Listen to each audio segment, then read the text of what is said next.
হচ্ছে কলকাতার KPC hospital. দেখে নিন, এখানে এত অমানবিক লোকজন থাকে ধারণার বাইরে।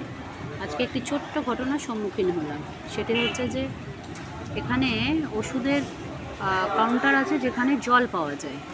10 টাকার জল, মাত্র 10 টাকার জল কিনতে গিয়েছিলাম সেই ওষুধের কাউন্টার থেকে। বললো যে না, এখানে জল নেই।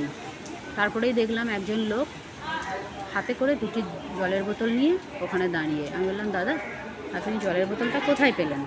বলে এই তো এই কাউন্টার থেকেই কিনলাম। তা আমি বললাম, আমি চাইলাম দিল না কেন? বললো জানি না। কাউন্টারে বললাম দিচ্ছেন না কেন? বললো এখানে জল শুধুমাত্র দেওয়া হয় যারা কিনা হসপিটালে ভর্তি আছে তাদের জন্য।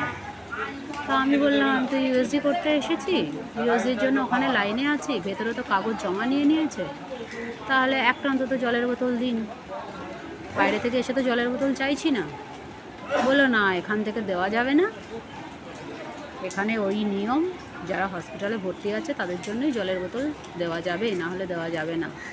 মানে জলের বোতল তাও নিয়ম, ওষুধ হলে বুঝতাম, ওষুধ তো নয়, জলের বোতল। এত অমানবিক হন কী করে? বলার সঙ্গে সঙ্গে কাউন্টারটা বন্ধ করে দিল মুখের ওপরে। সবাই মুখ ঘুরিয়ে নিল। 2টো ছবি তুলতে পেরেছিলেন, সেই 2টো ছবি এখানে পোস্ট করে দেবে।